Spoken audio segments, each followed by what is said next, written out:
आज हमारा finally student दरबार का सेशन नंबर 8 आज यहाँ पे हमारा स्टार्ट होने जा रहा है। टोटल 7 सेशन हम कंप्लीट कर चुके हैं। डेली हम यहाँ पे आधा घंटा पूरी की पूरी फैमिली के साथ यहाँ पर हम कुछ ना कुछ रिवाइज करते हैं और होप सो जो हमारे सेशन चल रहे हैं।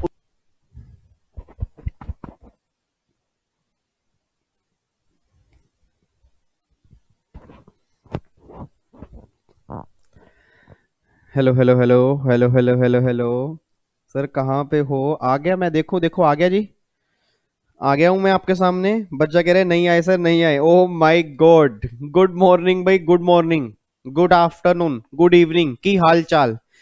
चलो, ये सभी का हालचाल बढ़िया होना चाहिए। तो एक बार मैं फिर अपनी इस पूरी फैमिली के सामने एक बार फिर आ चुका हूँ सर। बच्चा कह रहा है सर आपकी तबीयत कैसी है? आपकी ब्लेसिंग्स हो, आपकी विशेष हो, नालायको मेरी तबीयत कैसी होगी? बहुत बढ़िया तबीयत है, एकदम जबरदस्त तरीके से वापसी की है मैंने। इधर सुना ध्यान से। अच्छा, लास्ट सेशन में अगर आपको ध्यान आ रहा हो ना, लास्ट सेशन में हमने टेस्ट लेने स्टार्ट किए थे। सीजन 2 का पहला सेशन हमारा टेस्ट वाला था, जिसमें बेसिक कॉन्सेप्ट का हमने टेस्ट स्टार्ट किया था। और बहुत सारे बच्चों के, मेरे को खुशी इतनी है कि 70-80% क्वेश्चन सही हो रहे हैं। कुछ बच्चे नालायक ऐसे हैं जिनके कुछ क्वेश्चन गलत हो रहे हैं, बट मैं अभी भी कह रहा हूं टाइम अभी भी है। क्वेश्चन ध्यान से चेक करो कि क्वेश्चन में गलती कहां हो रही है, ठीक है जी। अच्छा, बच्चा कह रहा है सर आज हम क्या करेंगे? एक तो बेसिक कॉन्सेप्ट के कुछ क्वेश्चन हमारे बैलेंस बच्चे थे, जो मैंने कहा था एक बार अपने घर से करके आने हैं, उसके आंसर आज हम डिस्कस करेंगे और चेक करेंगे कितने बच्चे घर से करके आए हैं। और दूसरा, आज हम एक नया पेपर स्टार्ट करेंगे, रेजिडेंशियल स्टेटस। तो रेजिडेंशियल स्टेटस के कुछ क्वेश्चंस मैं आपको यहाँ पे दूंगा, आपने मुझे वही उसके आंसर देने हैं, फिर मैं उसका आंसर बताऊंगा, फिर चेक करना कि आपके कितने क्वेश्चन सही हैं। अच्छा, एक छोटी सी बात मैं आपको और बता दूं, मैंने कल प्रोफेशनल वाले आपके बड़े भाई बहन को तो बता ही दी थी कि हफ्ते में ना 5 दिन हमारा स्टूडेंट दरबार होगा।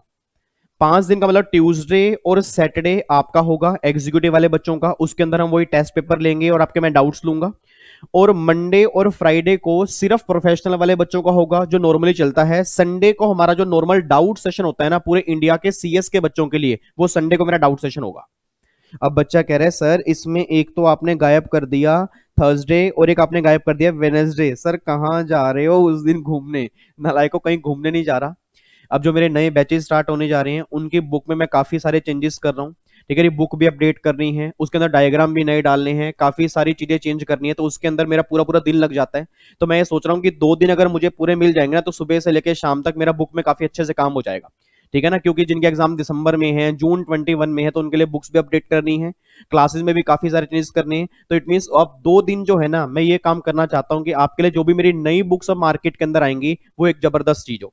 और जो हैंड रिटन मेरी बुक मार्केट के अंदर ऑलरेडी आ चुकी है, मैंने पहले भी कहा था, जिसने रिवीजन करनी है ना, सबसे बेस्ट बुक मेरी हैंड रिटन वाली है, जो भी मेरी वेबसाइट के ऊपर है, ठीक है नी।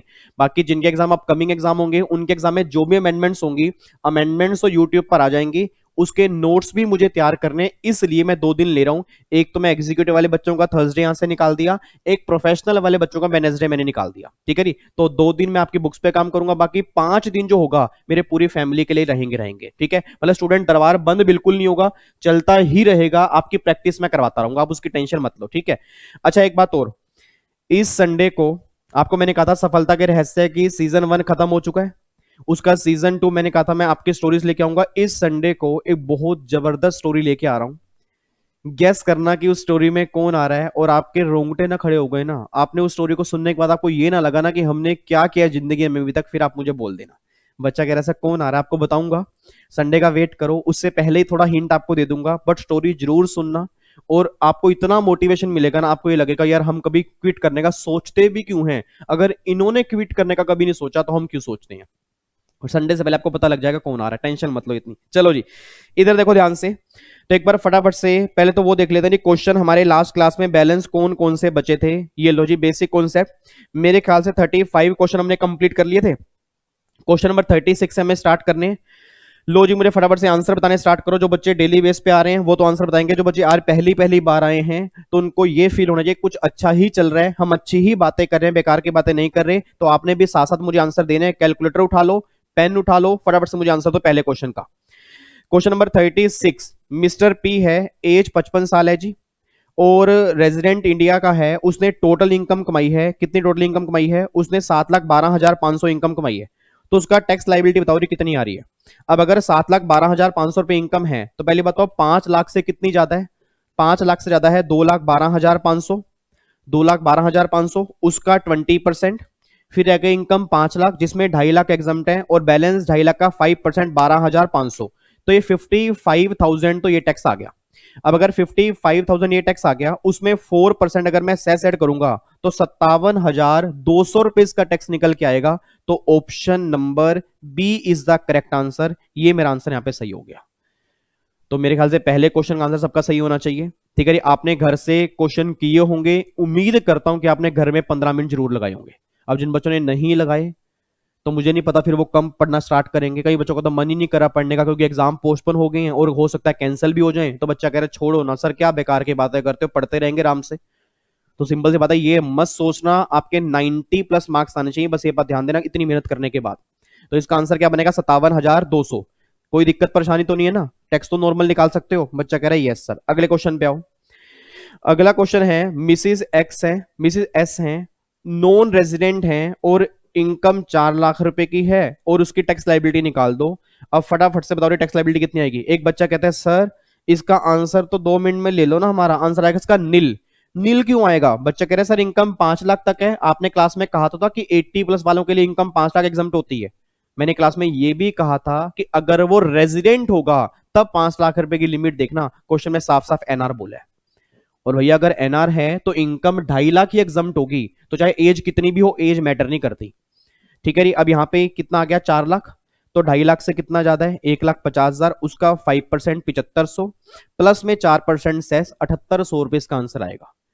एक साथ वाला बच्चा कह रहा भाई सर ने गलत कर दिया, फटाफट सर को बता कि इनकम अगर 5 लाख तक होती है तो 12,500 की रिबेट भी तो मिलती है। तो अगर मैं रिबेट माइनस करूंगा टैक्स नहीं लाएगा ना, को रिबेट मिलती है रेजिडेंट इंडिविजुअल को, ये एनआर है।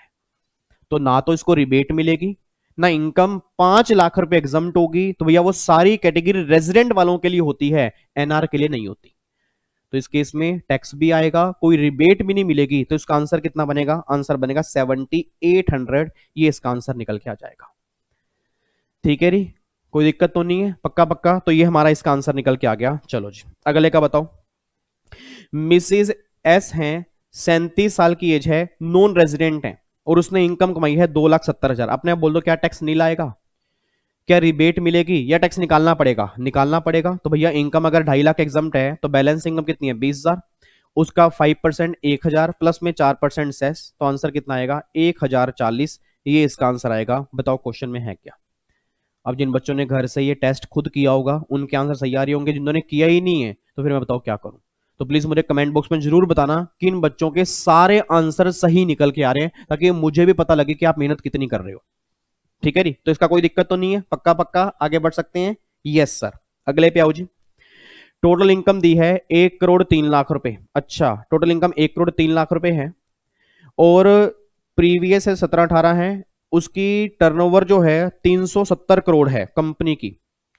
ठीक है जी, और उसकी टैक्स लाइबिलिटी आपको बतानी है 2021। पहले तो बताओ अगर प्रीवियस ईयर 17-18 में टर्नओवर 370 करोड़ है तो 400 करोड़ तक है। तो अगर 400 करोड़ तक होगी तो रेट कितना लगेगा? 25 या 30? 25% लगेगा। बट इस केस में सरचार्ज भी लगेगा, इस केस में एमआरबी कैलकुलेट होगा, तो हमें एक बार निकालना पड़ेगा। आओ जी एक बार निकालते हैं। पहले तो ऐसा करो, अगर इनकम 1,03,00,000 रुपए है ना तो उस पर सिर्फ टैक्स निकालो। सिर्फ टैक्स कितना आएगा? अगर इनकम 1,03,00,000 रुपए है तो टैक्स कितना आएगा?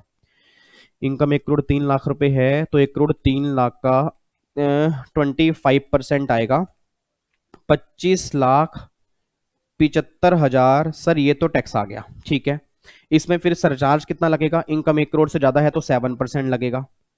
तो ये 7% आ गया 1,80,250 रुपए। ये आ गया सरचार्ज। बहुत बढ़िया बात है।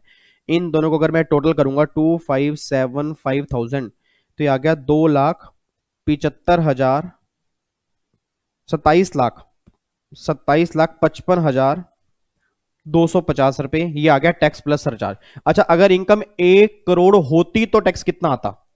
अब अगर इनकम 1 करोड़ होती तो 25 लाख आता। कोई भी सरचार्ज यहां पे नहीं लगता तो यहां पे टैक्स आता 25 लाख।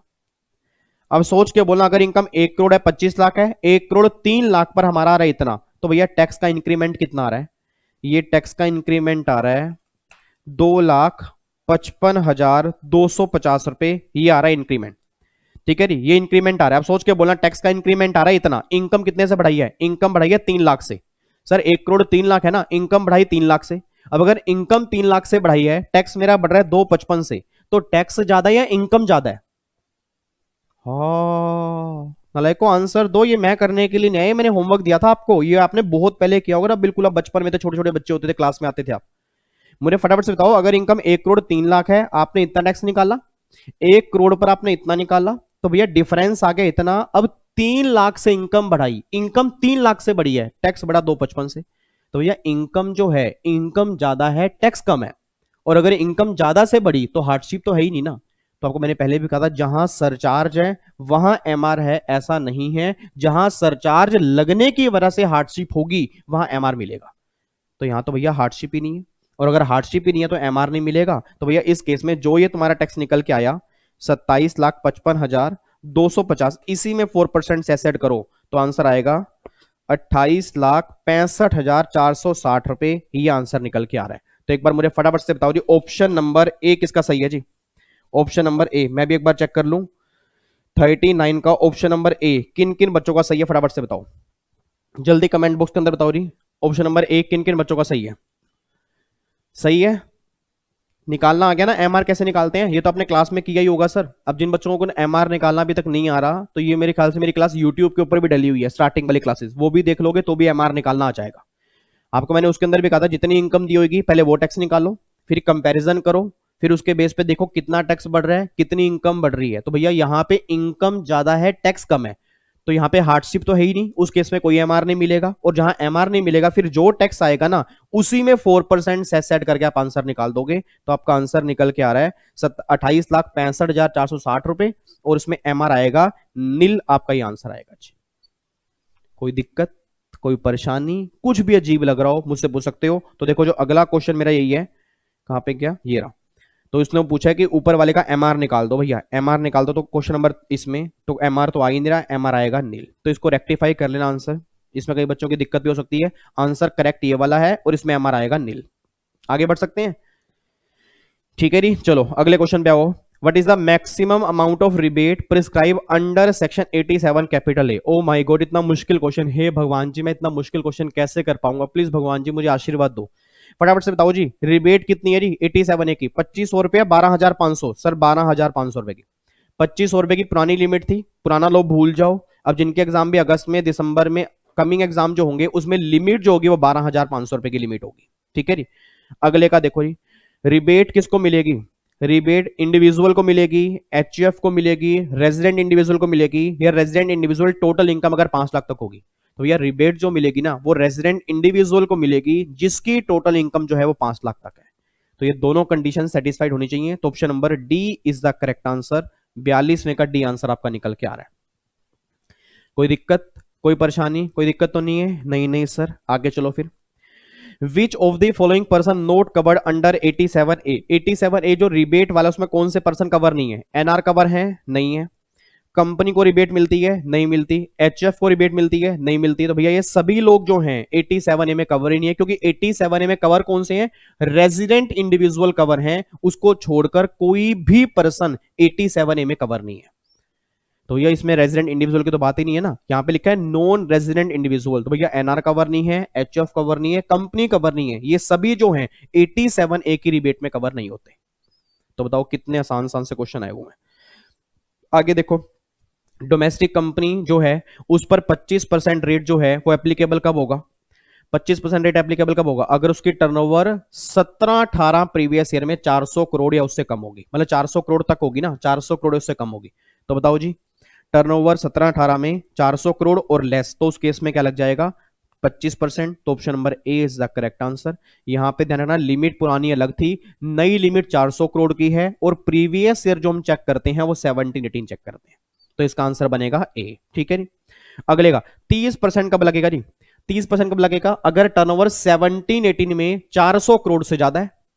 अगर टर्नओवर 17-18 में 400 करोड़ से ज्यादा है, तो अपने आप बोल दो रही 17-18 400 करोड़ से ज्यादा है, तो option number B is the correct answer. 44 का ए और 45 का बी, ये आंसर है। अब मुझे नहीं पता किन किन बच्चों को सही आ रहे हैं जी, किन किन बच्चों को, अगर साथ साथ चल रहे हो और सारे आंसर सही आ रहे हैं तो गारंटी एग्जाम में कोई दिक्कत नहीं आएगी आपको, ठीक है ना, क्योंकि हम एग्जाम वाले क्वेश्चन भी सारे कंप्लीट कर चुके हैं। 5 साल की क्वेश्चन, तो उम्मीद करता हूं वो भी समझ में आएंगे, और अगर ये भी मेहनत करोगे ना तो एग्जाम कहीं से भी बन जाए, आप दिक्कत नहीं कर सकते। आगे देखो जी, अगला कहना चाह रहा है सरचार्ज जो है सर, पहले तो टैक्स रेट लगेगा 40% फॉरेन कंपनी में, कब लगेगा जी? टर्नओवर 400 करोड़ हो, उससे कम हो, उससे ज्यादा हो, या हर केस में लगेगा? सर हर केस में लगेगा, क्योंकि 400 करोड़ रुपए की जो टर्नओवर है सिर्फ डोमेस्टिक कंपनी में चेक करते हैं, फॉरेन कंपनी के तो हर केस में 40% लगेगा। तो ये अगर कोई कंपनी फॉरेन कंपनी है उसके हर केस में 40% एप्लीकेबल करोगे, बस ये बात ध्यान दो। तो उसमें कोई टर्नओवर की लिमिट हमें चेक ही नहीं करनी, ये बात ध्यान देना, ठीक है जी। आगे देखो, सरचार्ज 37% इंडिविजुअल वाले केस में कब लगेगा जी? सरचार्ज 37%। पहले बताओ, 50 लाख से 1 करोड़ तक 10%, 1 करोड़ से 2 करोड़ तक 15%, 2 करोड़ से 5 करोड़ तक 25%, और 5 करोड़ से ऊपर कितना लगेगा? 37%। तो अपने आप बोल देना, इनकम 5 करोड़ से अगर ऊपर होगी तब 37% लगेगा। तो option number A is the correct answer. उसके बाद 25% कब लगेगा? 25%, 50 लाख से 1 करोड़ 10%, 1 करोड़ से 2 करोड़ 15%, 2 करोड़ से 5 करोड़ अगर होगी तो लगेगा 25। तो भैया 25% जो सरचार्ज लगेगा वो कब लगेगा? अगर इनकम 2 करोड़ से ज्यादा है और 5 करोड़ तक है ना, तो इस केस में लगेगा 25%। तो बिल्कुल सिंपल सिंपल क्वेश्चन है सर, और ये अमेंडमेंट अभी आई है सरचार्ज के, आप सब जानते हो रेट चेंज हुए हैं, तो उम्मीद करता हूं आपको नए रेट पता होंगे, और ये क्वेश्चन कंफर्म बनेगा तो ध्यान रखना आपको इसके आंसर देके आने पड़ेंगे, ठीक है जी। अगला क्वेश्चन देखो जी, अगला क्वेश्चन नंबर 49। आपको टैक्स लाइबिलिटी निकालनी है और एमआर निकालना है। अगर रेजिडेंट इंडिविजुअल है, इनकम 2 करोड़ 2 लाख है, तो भैया अगर इनकम 2 करोड़ 2 लाख है ना, तो यहां पे इनकम 2 करोड़ 2 लाख है, बट यहां पे आपको ना थोड़ा आंसर सही करना पड़ेगा इसका, मेरे ख्याल से इसका आंसर गलत है। एक बार निकाल लेते हैं। इनकम 2 करोड़ 2 लाख है, तो अगर 2 करोड़ 2 लाख है, पहले तो बताओ टैक्स कितना आएगा, सिर्फ टैक्स बताओ। इनकम अगर 2 करोड़ 2 लाख है, रेजिडेंट इंडिविजुअल है, एज मान लो लेस देन 60 है, क्योंकि एज के बारे में कुछ नहीं कहा ना, तो अगर एज के बारे में क्वेश्चन साइलेंट होता है तो याद करो मैंने क्लास में क्या कहा था, ऑलवेज आप लेस देन 60 लेके चलोगे। तो अगर इनकम 1 करोड़ 2 लाख है, 10 लाख से कितनी ज्यादा है? 1 करोड़ 92 लाख, उसका 30%। फिर 10 लाख इनकम पर 1,12,500, तो टैक्स आ गया 58,72,500, ये इसका टैक्स आ गया।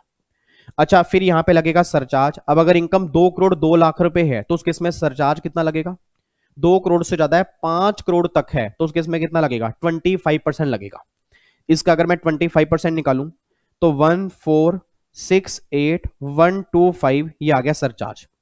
तो भैया टैक्स आ गया ये, सरचार्ज आ गया ये। तो अगर इनकम 1 करोड़ 2 लाख है, उसका टैक्स भी निकाल लिया, प्लस में अगर मैं सरचार्ज भी ऐड कर दूंगा तो ये आ गया मेरा 73,40,625, ये मेरा आ गया अगर इनकम 2 करोड़ 2 लाख है।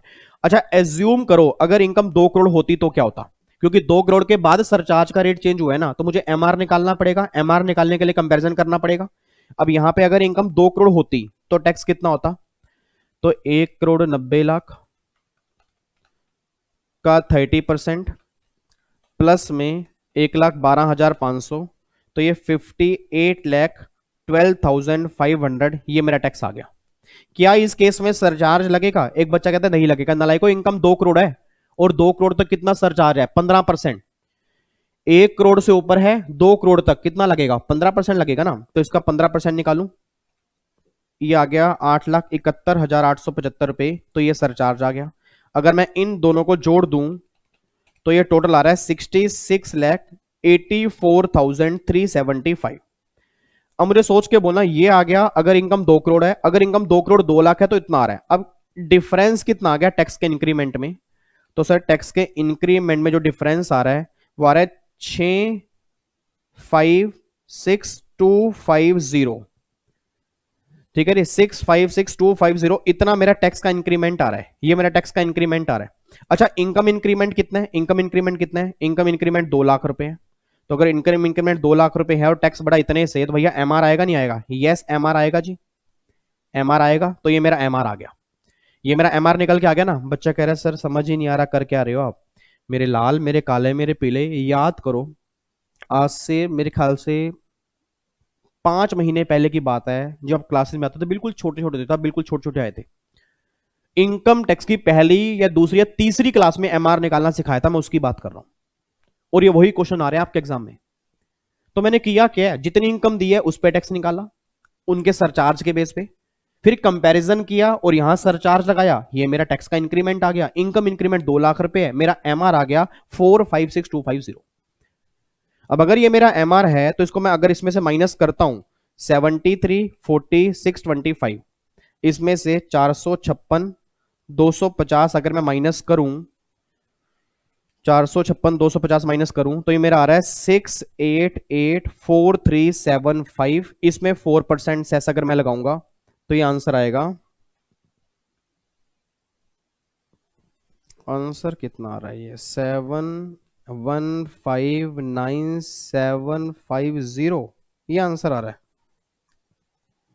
ये इसका आंसर आ रहा है। एक बार दोबारा चेक करें सर, एक बार दोबारा चेक कर लो आप। इनकम 2 करोड़ 2 लाख रुपए है, इनकम अगर 2 करोड़ 2 लाख रुपए है तो 1 करोड़ 92 लाख का 30% प्लस में 1,12,500, और अगर इनकम 2 करोड़ से ज्यादा है 5 करोड़ तक है तो 25% सरचार्ज। ये मेरा आ गया 7340,625, यहां तक तो बिल्कुल सही है। इनकम 2 करोड़ रुपए है तो 1 करोड़ 90 लाख का 30%, ठीक है जी, प्लस में फिर यहाँ पे 15% सरचार्ज लगेगा। 1 करोड़ से ज्यादा 2 करोड़ तक है तो 15% सरचार्ज लगेगा।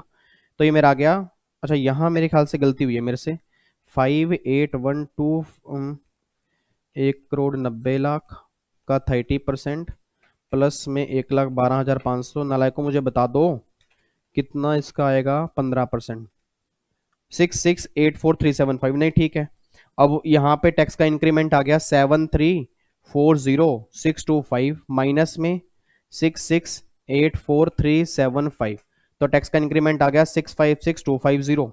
ये टैक्स का इंक्रीमेंट आ गया जी। अब इनकम इंक्रीमेंट कितना आ रहा है, इनकम इंक्रीमेंट तो मेरा 2 लाख रुपए है, तो भैया यहां पर फिर मेरा आ गया एमआर आ गया 456,250। तो अगर एमआर मेरा 456,250 है तो उस केस में फिर आपका आंसर यहां पे आएगा जी 7159,750। ये इसका आंसर आ रहा है जी 7159। यहां पे एमआर तो सही है, इसके आंसर के अंदर दिक्कत है, तो इसका आंसर सही करना पड़ेगा जी। इसका आंसर है 7159,750 और एमआर है यहाँ पे 456,250। ये इसका एमआर निकल के आ रहा है जी 456,250। ठीक है जी, एक बार यहाँ पे आप चेक कर लेना, आपका आंसर भी यही निकल के आ रहा है। आपने एक बार चेक करना, आपका आंसर भी यही निकल के आ रहा हो, ठीक है। अब अगर ये नहीं निकल के आ रहा तो फिर वीडियो खत्म होने के बाद मुझे कमेंट बॉक्स में बताना, उसको मैं नेक्स्ट क्लास में चेक करूंगा। मेरे अकॉर्डिंग तो इसका आंसर यही निकल के आ रहा है। यहाँ पे 2 करोड़ 2 लाख है ना, यस, तो यही आंसर आपका निकल के आ रहा है। बाकी अगर कोई मिस्टेक हो तो मुझे बता देना, क्योंकि मेरे अकॉर्डिंग तो मैंने सही किया है, ठीक है जी। बाकी अगर फिर भी कोई दिक्कत होगी तो प्लीज आप मुझे बताना, ठीक है। यहां तक कोई दिक्कत तो नहीं, आगे बढ़ सकते हैं। एमआर में कोई दिक्कत तो नहीं है। पहले 2 करोड़ 2 लाख पर टैक्स निकाला मैंने, ये मेरा टैक्स आ गया, ठीक है जी। उसके बाद फिर मैंने यहाँ पे सरचार्ज, और यहाँ पे मेरा टैक्स प्लस सरचार्ज। फिर यहाँ पे अगर इनकम 2 करोड़ है तो उसका मैंने टैक्स निकाला, प्लस में सरचार्ज मैंने यहाँ पे कर दिया 15%, क्योंकि 1 करोड़ से ज्यादा है 2 करोड़ तक है ना, तो 15% सरचार्ज आ गया, ठीक है जी। उसके बाद फिर यहाँ पे टैक्स प्लस सरचार्ज, ये मेरा टैक्स का इंक्रीमेंट। इनकम इंक्रीमेंट मेरा 2 लाख रुपए है, ये मेरा एमआर आ गया। एमआर माइनस किया तो फिर यहाँ पे जो टैक्स आया उसमें 4% अगर मैंने सेस ऐड किया तो मेरा आंसर आ रहा है। आई होप कोई दिक्कत कोई परेशानी होनी नहीं चाहिए। तो इसका करेक्ट आंसर जो है आपने ये वाला लिख के आना है, ठीक है। अगले का देखो, इनकम 1 करोड़ 6 लाख है, तो भैया अगर इनकम 1 करोड़ 6 लाख है उस केस में एमआर तो मिलेगा नहीं, देखने से ही लग रहा है, ठीक है ना। अब यहां पे यही से मान के चलो, अगर इसकी इनकम 1 करोड़ 6 लाख होती, एज आपके लेस देन 60 है, तो 1 करोड़ अगर 6 लाख इनकम है तो 96 लाख का 30% निकालूंगा पहले, क्योंकि 10 लाख से ज्यादा है, और प्लस में 1,12,500, तो टैक्स आएगा 29,92,500। अब अगर इनकम 1 करोड़ है तो टैक्स कितना आएगा 28,12,500। अब यहां पे सरचार्ज भी लगेगा, यहां पे लगेगा सरचार्ज, 1 करोड़ 6 लाख है ना, तो सरचार्ज हमारा लगेगा 1 करोड़ 6 लाख पर 15%। तो इसका अगर मैं 15% निकालूंगा, 1 करोड़ 6 लाख का टैक्स निकाल दिया 29,92,500 का 15%,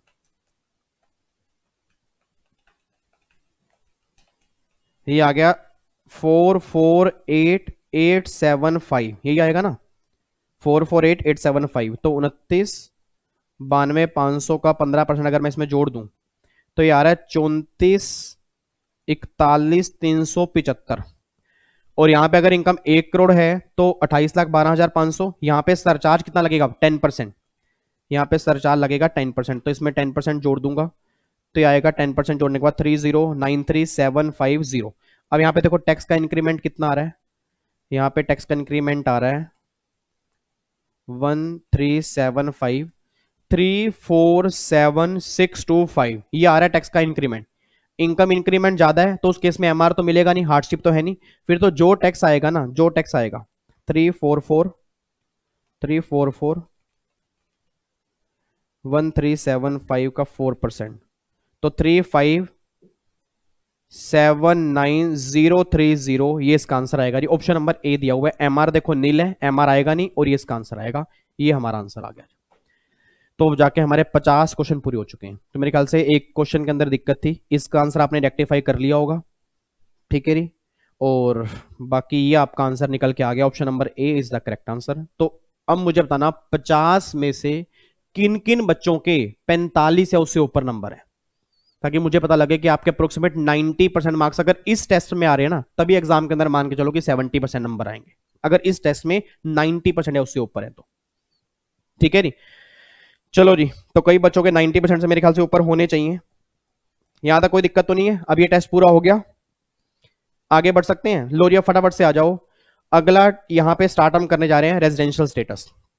उम्मीद करेंगे 15-20 क्वेश्चन इसके फटाफट से कंप्लीट कर लें, ठीक है। इसके आंसर मैंने यहाँ पे लिखे नहीं है, फटाफट से आप मुझे आंसर देते जाओ और इसको हम करते जाते हैं। अगला चैप्टर हमारा है रेजिडेंशियल स्टेटस, इसका पार्ट 1 आज हम करेंगे, फिर पार्ट 2 जो हम करेंगे ना वो हम करेंगे सैटरडे को। तो मुझे डाउट लेने हैं, सैटरडे को तो मैं लूंगा डाउट्स। कुछ बच्चों के डाउट्स मेरे पास आए हुए हैं स्कैनर के, अभी भी कईयों के अगर स्कैनर के डाउट हैं प्लीज मुझे व्हाट्सएप कर दो। जो मैंने स्कैनर डाले हैं 2000 क्वेश्चन जो मैंने डाले हैं उसके डाउट्स मुझे व्हाट्सएप कर दो, ताकि मैं सैटरडे को उनके डाउट ले पाऊं, ठीक है जी। सैटरडे को डाउट्स अगर जल्दी खत्म हो गए तो सैटरडे को ही हम कर देंगे रेजिडेंशियल स्टेटस का बैलेंस पार्ट, नहीं तो फिर मैं ट्यूसडे को जो होगा ना इसका बैलेंस पार्ट डाल दूंगा। एक बार फटाफट चेक करो जी। Total income is based on, total income हाँ जी किस पर बेस्ड है? Residential status, citizenship, both A and B, none of the above. क्या बनेगा? ए बी सी या डी? जल्दी बताओ, टोटल इनकम जो है इनमें से किसके ऊपर बेस है? रेजिडेंशियल स्टेटस पर है, सिटीजनशिप पर है, दोनों पर है, या no none of the above पर है? कई सारे बच्चे आंसर दे रहे हैं सर ये दोनों पर है। सी नालायको, C is the incorrect answer, option number A is the correct answer. एक बात मुझे सोच के बताना, एक पर्सन इंडियन सिटीजन कहां का है उसके ऊपर टोटल इनकम बेस नहीं होती, एक पर्सन रेजिडेंट है या नहीं है उस पर टोटल इनकम बेस होती है। तो आपको मैंने क्लास के अंदर भी कहा था total income is based on the residential status of the assessee. मैं इंडिया का रेजिडेंट हूं तो मेरी पूरी ग्लोबल इनकम टैक्सेबल है, ठीक है ना। मैं इंडिया का रेजिडेंट नहीं हूं तो मेरी कुछ इनकम टैक्सेबल है। मैं सिटीजन कहां का भी हूं मैटर वो नहीं करता, मेरा रेजिडेंशियल स्टेटस कहां का है मैटर वो करता है। तो आपको देखो उसने कंफ्यूज कर दिया और कई बच्चे सीधे क्या आएंगे, तो ऑप्शन ए रेजिडेंशियल स्टेटस पर जो होते हैं ना वो हमारी टोटल इनकम बेस होती है, बस ये बात ध्यान दो। उसके बाद देखो जी, filling the blanks is determine for each category of person separately, मतलब इनमें से क्या हम हर पर्सन का सेपरेट निकालते हैं?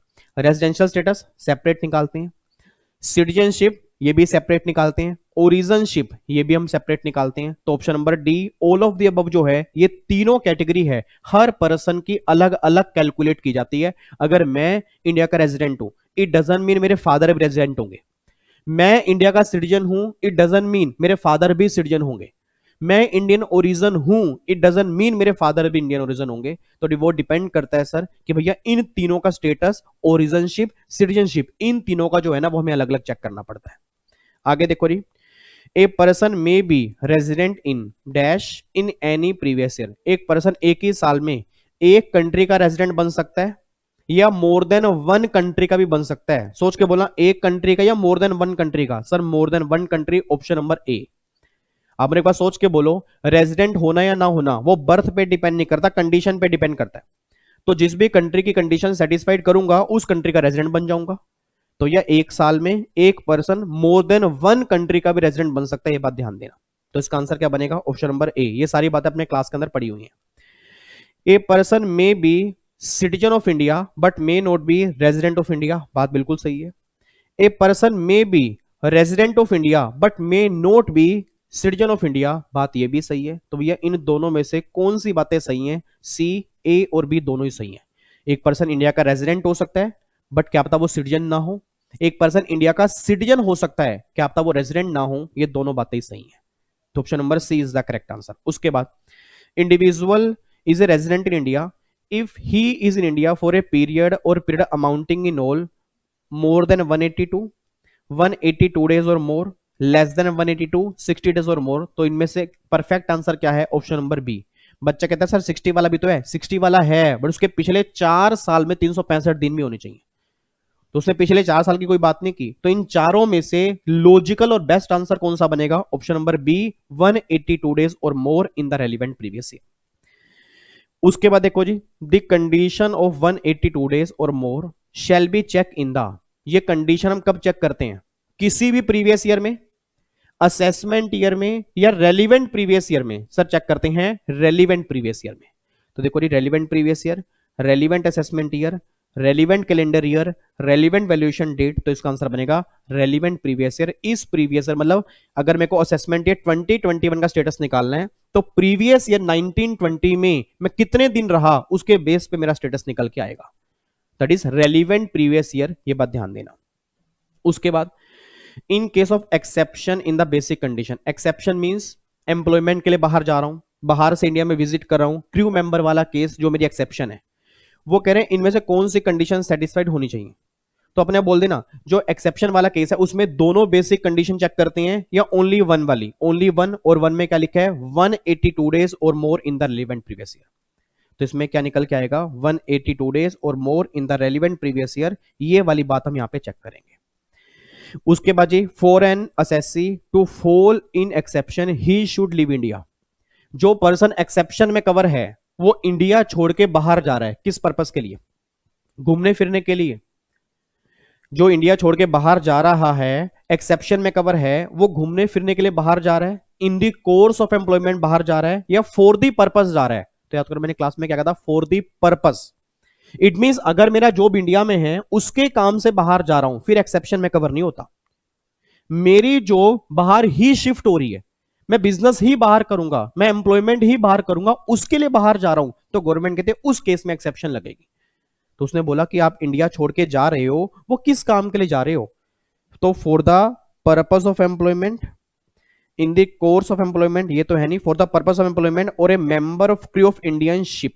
तो option number C is the correct answer. या तो एम्प्लॉयमेंट के पर्पस से बाहर जा रहा हूं, या इंडियन शिप की क्रू का मेंबर हूं उसके लिए बाहर जा रहा हूं, तो भी मैं एक्सेप्शन में कवर हो जाऊंगा। ठीक है, आगे देखो जी, इन एक्सेप्शन वन मींस जिस टाइम वो इंडिया छोड़ के बाहर जा रहा है, in exception one the condition of 182 days और more should be check in the relevant previous year in which. अब आपने बोल देना जब वो इंडिया छोड़ के बाहर जा रहे हैं एम्प्लॉयमेंट के लिए, तो जो हम 182 डेज वाली कंडीशन है वो हम कब चेक करते हैं? हर साल, या जिस साल वो इंडिया छोड़ के बाहर जा रहा है। तो याद करो मैंने क्लास में कहा भी था, वो जिस साल इंडिया छोड़ के बाहर जाएगा उस रेलिवेंट प्रीवियस ईयर में जब भी हम स्टेटस कैलकुलेट करेंगे तो 182 डेज और मोर चेक करेंगे। तो आपने बोल देना रेलिवेंट प्रीवियस ईयर किस, कौन सा, जब वो इंडिया में वापिस आ रहा है। एक्सेप्शन वन में इंडिया में वापिस आने वाले केस कवर हैं या इंडिया से बाहर जाने वाले केस कवर हैं? बाहर जाने वाले केस कवर है। तो देखो उसने क्या बोला है, ही और शी लेफ्ट इंडिया, तो इसकी बात कर रहे हैं। हाँ, एक्सेप्शन टू, ये एक्सेप्शन टू कौन सी है? एक्सेप्शन टू में इंडिया छोड़ के बाहर जा रहा हूं या बाहर से इंडिया में विजिट हो रहा हूं? तो बाहर से इंडिया में विजिट हो रहा हूं, तो मैं विजिट हो रहा हूं ना, उस विजिट वाले साल में 182 डेज और मोर चेक करेंगे। तो यहां पे क्या आएगा? यहां पे अब क्या आएगा? लेफ्ट आएगा या विजिट आएगा? इसमें आएगा विजिट इन इंडिया। बच्चा कह रहा है सर ये हमें समझ में नहीं आ रहा, आप क्या कहना चाह रहे हो? क्लास में सेक्शन 6 सबने किया, सेक्शन 6 के आपने एक्सेप्शन की है। एक्सेप्शन में आपने क्या पढ़ा होगा? 182 डेज और मोर चेक करते हैं। अभी जो 182 डेज आप चेक कर रहे हो, ये किस साल चेक कर रहे हो? आप जब एम्प्लॉयमेंट के लिए बाहर जाओगे तो जिस साल एम्प्लॉयमेंट के लिए बाहर जाओगे उस साल चेक करोगे। जब बाहर से इंडिया में आओगे किसी भी पर्पस के लिए तो जिस साल इंडिया में आओगे उस साल चेक करेंगे। तो वो यही पूछना चाह रहा है कि जो एक्सेप्शन वन है एम्प्लॉयमेंट वाली, उसमें 182 डेज कब चेक करते हैं? जब वो इंडिया छोड़ के जाता है। ऐसे एक्सेप्शन टू जो है बाहर से इंडिया में विजिट हो रहा है, तो जब बाहर से इंडिया में विजिट होगा तो 182 डेज होंगे, वो कब चेक करेंगे? जिस साल इंडिया में विजिट होगा उस साल चेक करेंगे। तो देखो विजिट यहां पे आ गया, और यहाँ पे लेफ्ट आ गया, ये दोनों इसके आंसर आ गए। आगे देखो जी, a person merely undertaking tour abroad in connection with his employment in India. अपने आप बोल दो, एक पर्सन इंडिया में जॉब कर रहा है, एक पर्सन इंडिया में जॉब कर रहा है और उसके काम से बाहर जा रहा है। देखो ना, उसने लिखा है ए person merely undertaking tour abroad, मतलब बाहर कोई टूर करने जा रहा है कंपनी के काम से ही, बट वापस इंडिया में आ जाएगा। तो जा तो वो एम्प्लॉयमेंट के लिए ही रहा है, बट सोच के बोला है वह एम्प्लॉयमेंट के लिए जा रहा है, क्या वो इन दी कोर्स ऑफ एम्प्लॉयमेंट जा रहा है या for the purpose of employment जा रहा है? सर वो इन दी कोर्स ऑफ एम्प्लॉयमेंट जा रहा है, उसकी जॉब इंडिया में है, उसके काम से ही बाहर जाएगा। तो गवर्नमेंट ने क्या बोला, that is in the course of employment. उस केस में आपको ये एक्सेप्शन नहीं मिलेगी, आपको नॉर्मल बेसिक कंडीशन ही चेक करनी पड़ेगी, यहां पे बेनिफिट आपको नहीं मिलेगा। तो देखो ये सिर्फ मेयरली अब्रोड के लिए अगर टूर पर्पस के लिए जा रहा है तो क्या वो एक्सेप्शन का रिलैक्सेशन जो है क्या वो अवेल कर लेगा? नहीं। तो देखो that is not avail relaxation of exception 1 in section 6। वो इसकी रिलैक्सेशन मतलब 182 डेज वाला प्रोविजो जो है वो ये अवेल नहीं कर पाएगा। रीजन बीइंग वो for the purpose of employment के लिए है, ये इन द कोर्स ऑफ एम्प्लॉयमेंट वाला केस है। आई होप आपको मेरी बातें समझ में आ रही होंगी, कोई दिक्कत तो नहीं है। और अगर दिक्कत है तो ये सारे टेस्ट पेपर मैंने एक्सपर्ट बनो की वेबसाइट पे डाले हुए हैं, मैं टेलीग्राम चैनल पे भी डाल दूंगा, ठीक है ना। तो अगली क्लास में आने से पहले आप थोड़े बहुत क्वेश्चन करके आओगे ना खुद, तो आपको और अच्छा लगेगा, नहीं तो फिर आपको बेकार लगेगा और आपको लगेगा हम सेशन क्यों अटेंड कर रहे हैं, हमें समझ में तो कुछ आ ही नहीं रहा, ठीक है ना। तो सिंपल सी बात है, ये मत सोचना कि क्या चल रहा है, ये सोचो कि हमने किया क्यों नहीं पहले। और अगर उम्मीद करता हूं जो बच्चे पहले पढ़ के आए होंगे ना, तो गारंटी है इन क्वेश्चन में कुछ भी नहीं है। आगे देखो अगला question, in computing the period of stay in India it is dash the stay should be for a dash. अपन बोल देना जी, जब यहां पे इंडिया में हम टोटल स्टे काउंट करते हैं तो क्या ये जरूरी है वो एक ही जगह पर रहा हो? आपको मैंने पहले भी कहा था कि जब भी आप डेज कैलकुलेट करोगे तो इंडिया में कहीं पर भी रहा, कैसे भी रहा, किसी भी पर्पस के लिए रहा, टोटल मिला के 182 होनी चाहिए। तो अपने बोल दो, इन computing the period of stay in India not necessary that should be for a continuous period. तो ये कोई जरूरी नहीं है ये लगातार जो हो 182 दिन हो, वो अलग अलग भी हो सकते हैं, कैसे भी हो सकते हैं, पूरे साल का एग्रीगेट जो है वो कंडीशन सेटिस्फाइड करनी चाहिए। तो यहां पे जो आएगा option number A, not necessary वाला, ये हमारा आ जाएगा। उसके बाद देखो जी, which of the following statement is false, इसमें कौन सी स्टेटमेंट झूठी है, किसमें झूठ बोल रहा है? Presence in the territorial water of India would also be regarded as present in India. Answer is yes, ये तो सच्ची बात है।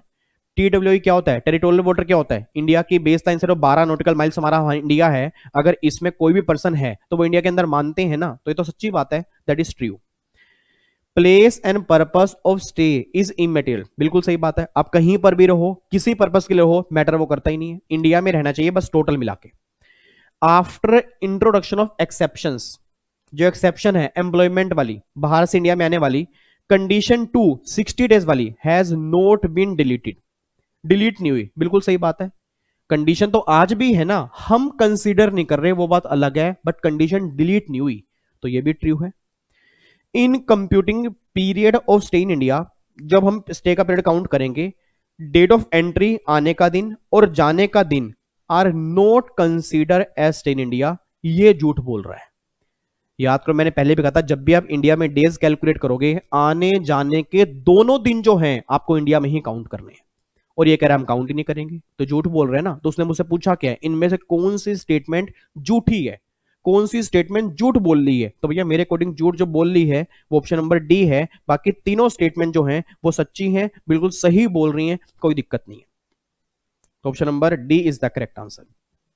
उसके बाद देखो जी, HUF will become non resident if, HUF जो है वो नॉन रेजिडेंट कब बनेगी? याद करो HUF नॉन रेजिडेंट कब बनेगी? अगर 100% कंट्रोल HUF का आउटसाइड इंडिया होगा। अगर थोड़ा सा भी कंट्रोल अगर HUF का इंडिया में हो गया तो वो क्या बन जाएगी? रेजिडेंट।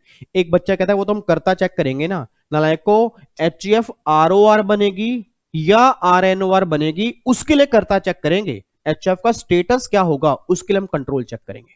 तो उसने बोला NR कब बनेगी? तो यहां पे देखो होली वाला कहां पे है, होली सिचुएटेड आउटसाइड इंडिया, तो option number A is the correct answer. जब पूरा कंट्रोल इंडिया से बाहर चला जाएगा उस केस में HUF बन जाएगी NR, ये बात ध्यान दो, और जो प्रैक्टिकली पॉसिबल नहीं है। इंडियन कंपनी, मैं तो इसका आंसर दे ही नहीं रहा, आपने बोल दो इंडियन कंपनी रेजिडेंट कब कहलाती है, पोयम के बेस पे। इंडियन कंपनी रेजिडेंट जो होती है क्या वो पोयम के बेस पे होती है या हमेशा ही रेजिडेंट होती है? Sir Indian company always resident होगी चाहे पोयम कहीं पर भी हो। आपको मैंने पहले भी कहा था पोयम वाला कॉन्सेप्ट फॉरेन कंपनी में है, और फॉरेन कंपनी में भी तब अगर उसके टर्नओवर 50 करोड़ से ऊपर है, और अगर टर्नओवर 50 करोड़ तक है तो फॉरेन कंपनी हमेशा ही एनआर मानी जाती है, ये बात ध्यान देना। अगला क्वेश्चन देखो जी, एक फॉरेन कंपनी है, टर्नओवर 50 करोड़ तक है, अपने आप बोल दो रही, और उसकी पोयम इंडिया में है, तो पहली बात तो टर्नओवर 50 करोड़ तक है, पोयम इंडिया में है, पोयम कहीं पर भी है, हमें मैटर ही नहीं करता, वो हर केस में एनआर ही बनेगी, बात खत्म। अब यहां पे बना बच्चा पता क्या कंफ्यूज हो रहेगा, उसकी पोयम इंडिया में है तो वो रेजिडेंट बनेगी। आपको मैंने पहले बोला पोयम वाला कॉन्सेप्ट तब लगाना अगर एक फॉरेन कंपनी की टर्नओवर 50 करोड़ से ऊपर हो, और ये बात मैंने आपको बताई भी थी, लेटेस्ट लॉ है, जिन्होंने अभी तक पोयम की गाइडलाइंस नहीं पढ़ी है, एग्जीक्यूटिव वाले बच्चे जो मेरे सामने बैठे हैं, मैंने पोयम की पूरी क्लास डिटेल वाली यूट्यूब के ऊपर भी डाली हुई है, अगर आप सर्च करोगे आपको मिल जाएगी, तो जरूर देख लेना सर, आपके एग्जाम में क्वेश्चन बनेगा पोयम वाला जरूर। तो पोयम कॉन्सेप्ट तब लगता है अगर टर्नओवर 50 करोड़ से ऊपर है, टर्नओवर ही 50 करोड़ तक है, तो पोयम कहीं पर भी हो उस केस में हमेशा बनेगी एनआर। और एक कॉन्सेप्ट सिर्फ फॉरेन कंपनी में है, इंडियन कंपनी तो हर केस में रेजिडेंट है चाहे पोयम कहीं पर भी हो। उसके बाद देखो, एक पोयम है आउटसाइड इंडिया है होली, और वो इंडियन कंपनी है, कुछ भी बोलता रहे, इंडियन कंपनी की पोयम चाहे इंडिया से बाहर ही क्यों ना हो, हमेशा वो क्या बनेगी, रेजिडेंट ही बनेगी, क्योंकि इंडियन कंपनी वाले केस में हम पोयम चेक ही नहीं करते। तो कोई दिक्कत, कोई परेशानी जी, इसमें कोई दिक्कत तो नहीं है, पक्का पक्का। चलो 5 क्वेश्चन और कराऊंगा, 5 क्वेश्चन, उसके बाद फिर हम इसको पैकअप कर देंगे, आज का सेशन हम खत्म कर देंगे। अगला क्वेश्चन देखो, question number 16, an individual resident India shall be resident and ordinary resident in India if he satisfied. एक इंडिविजुअल इंडिया का रेजिडेंट है, आरओआर कब बनेगा? आपने आप बोल दो आरओआर के लिए हम बेसिक कंडीशन चेक करेंगे, एडिशनल एडिशनल एडिशनल कितनी है, एक है या दो है, दो है, और दोनों ही सेटिस्फाइड करेंगे तब जाके हम आरओआर बनेंगे। तो अपने आप बोल दो एनी वन बेसिक कंडीशन या बोथ एडिशनल कंडीशन, तो भैया बोथ एडिशनल कंडीशन अगर हम सेटिस्फाइड करेंगे तब जाके हम क्या बन जाएंगे, आरओआर बन जाएंगे। ठीक है, आगे जी, सेकंड एडिशनल कंडीशन कौन सी है? सेकंड एडिशनल पहली कौन सी है, 10 में से 2 साल रेजिडेंट होना चाहिए, और सेकंड पिछले 7 सालों का सम टोटल जो है 730 या उससे ऊपर होना चाहिए। पिछले 7 सालों का सम टोटल जो है वो 730 या उससे ऊपर होना चाहिए। तो यहां पे एक बार चेक करते हैं, सेकंड एडिशनल कंडीशन जो है उसकी होनी चाहिए 730 डेज और मोर during 7 immediately preceding previous year, ये हमारा आंसर निकल के आ रहा है। ठीक है, नहीं मोर देन नहीं है, 730 डेज और मोर है, तो option number B is the correct answer. उसके बाद HUF which is resident India shall be ROR, HUF जो है वो रेजिडेंट आरओआर कब मानी जाएगी? अब आपको मैंने पहले भी कहा था आरओआर बनना या आरएनओआर बनना वो एचयूएफ पे डिपेंड नहीं करेगा, कर्ता पे डिपेंड करेगा, और अगर कर्ता दोनों एडिशनल कंडीशन सेटिस्फाइड कर रहा है तो एचयूएफ क्या बन जाएगी, आरओआर बन जाएगी। तो देखो जी, उसने बोला एचयूएफ रेजिडेंट नहीं कह रहा, आरओआर कह रहा है कि आरओआर कब बनेगी। तो अगर karta of HUF satisfied both additional condition, तो option number C is the correct answer, ये इसका आंसर निकल के आ जाएगा। इतने गिरे गिरे क्वेश्चन है सर, मैं क्यों करवा रहा हूं, आपका टेस्ट क्यों ले रहा हूं, ताकि आपको यह पता लगे कि अगर ये क्वेश्चन हमारे एग्जाम में आते हैं तो हमारे कितने सही हैं, इतने आसान क्वेश्चन आने के बावजूद भी। अगला क्वेश्चन सबसे आसान, आपने आप बोल दो पास्ट अनटैक्स प्रॉफिट, ये तो मैंने आपको स्टूडेंट दरबार के अंदर भी कराया था। जो पास्ट अनटैक्स प्रॉफिट होते हैं, तो पास्ट अनटैक्स प्रॉफिट किसके हाथ में टैक्सेबल होते हैं, किसी के हाथ में भी नहीं होते। पास्ट अनटैक्स प्रॉफिट याद करो, रेजिडेंशियल स्टेटस वाले चैप्टर में सेक्शन 5, ऐसे प्रॉफिट जो पिछले सालों में टैक्सेबल नहीं हुए तो इस साल टैक्सेबल होंगे, बट वो उस साल के रेट से होंगे, तो इस साल की इनकम में किसी भी पर्सन के हाथ में ऐड नहीं होंगे, तो ये past untaxed profit, all assessee नहीं, आरओआर नहीं, नॉन रेजिडेंट नहीं, नन ऑफ द अबव, इनमें से किसी के हाथ में ऐड नहीं होंगे, option D is the correct answer. ठीक है, and last question, a person say Mister X is resident and has been non resident 9 out of 10 preceding year, आपने आप बोल देना जी, एक पर्सन रेजिडेंट है बट पिछले 10 में से 9 साल वो एनआर रहा, रेजिडेंट बन चुका है, आरओआर के लिए एडिशनल कंडीशन चेक करते हैं ना, तो वो कह रहा है पिछले 10 में से 9 साल वो एनआर रहा, तो अगर 9 साल एनआर रहा तो वो रेजिडेंट कितने साल रहा, सिर्फ 1 साल, और जबकि मैंने कहा था पिछले 10 में से 2 साल तो वो रेजिडेंट होना चाहिए, इसमें कितने साल है, 1 साल है, तो एडिशनल कंडीशन सेटिस्फाइड नहीं की ना, तो अगर एडिशनल कंडीशन सेटिस्फाई नहीं की तो ये क्या बन जाएगा, ROR बन जाएगा या RNOR बन जाएगा, ये बन जाएगा RNOR। Reason being additional condition satisfied नहीं है तो ये बन जाएगा RNOR। तो बताओ ये आपके आंसर निकल के आ रहे हैं। तो आज 20 तक ही करेंगे, बैलेंस क्वेश्चन फिर करेंगे नेक्स्ट क्लास में। इसके बैलेंस क्वेश्चन आपने एक बार घर से जरूर ट्राई करके आने हैं। टोटल इसमें क्वेश्चन दिए हुए हैं टेस्ट में, ओके काफी सारे क्वेश्चन है, 80 क्वेश्चन है। तो आज हमने कितने किए हैं, आज हमने 20 तक कर लिए ना, तो मेरे ख्याल से 50 क्वेश्चन और बचे हैं, तो नेक्स्ट में ही पूरे होंगे ये, ठीक है। बट आपने एक बार करके आने। और ये कहां मिलेंगे टेस्ट पेपर, एक्सपर्ट बनो की वेबसाइट के ऊपर जाओगे, फ्री नोट्स वाले फोल्डर में रेजिडेंशियल स्टेटस आफ्टर अमेंडमेंट के नाम से एक फाइल है, उसको डाउनलोड करके अपने क्वेश्चन करने स्टार्ट कर दो, ताकि अगले सीरीज में आने से पहले आपको ये बातें पता हो, ठीक है जी। तो आज हमने अप्रोक्सीमेट 20 और 15 35 क्वेश्चन आज हमने कंप्लीट कर लिए हैं, और मेरे ख्याल से हमारे 35 मिनट ही लगे हैं, ठीक है जी। तो एक क्वेश्चन में 1 मिनट लग रहा है, कोई दिक्कत वाली बात नहीं है, ठीक है जी। बट ये ध्यान रखना ये क्वेश्चन बहुत जरूरी है, टेस्ट लेने बहुत जरूरी है, और मैंने टेस्ट लेने का तरीका इसलिए निकाला कि मुझे पता लगे मेरी फैमिली कहां पे स्टैंड करती है, ठीक है जी। तो अब ध्यान रखना थर्सडे को हमारा स्टूडेंट दरबार नहीं होगा, ठीक है। अब सैटरडे को होगा, पहले मैं उसमें डाउट्स लूंगा, डाउट्स में अगर टाइम पूरा लग गया तो कोई दिक्कत नहीं है, नहीं तो फिर सैटरडे को बैलेंस क्वेश्चन करेंगे, नहीं तो फिर ट्यूसडे को करेंगे। बाकी संडे मेरा डाउट सेशन होता ही होता है, संडे को मेरा डाउट सेशन है ही है, उसमें नॉर्मली प्रोविजंस के मैं डाउट्स ले लेता हूं, और जो भी आपके एमसीक्यूज के डाउट्स होते हैं वो भी संडे को लेता हूं, अदरवाइज वो मैं सैटरडे को भी ले सकता हूं, ठीक है। चलो फिर बाकी मुलाकात करेंगे जी नेक्स्ट सेशन में, सेम टाइम सेम जगह। ओके जी, bye bye, ta-ta, thank you so much, Jai Hind, God bless you, love you, take care. और संडे को सुबह 8:30 बजे तैयार रहना, एक जबरदस्त मोटिवेशन के लिए, जो जिन्होंने मुझे मोटिवेट किया उम्मीद करूंगा वो आपको भी मोटिवेट करेंगे। Thank you so much, bye bye once again, Jai Hind, God bless you, love you, take care.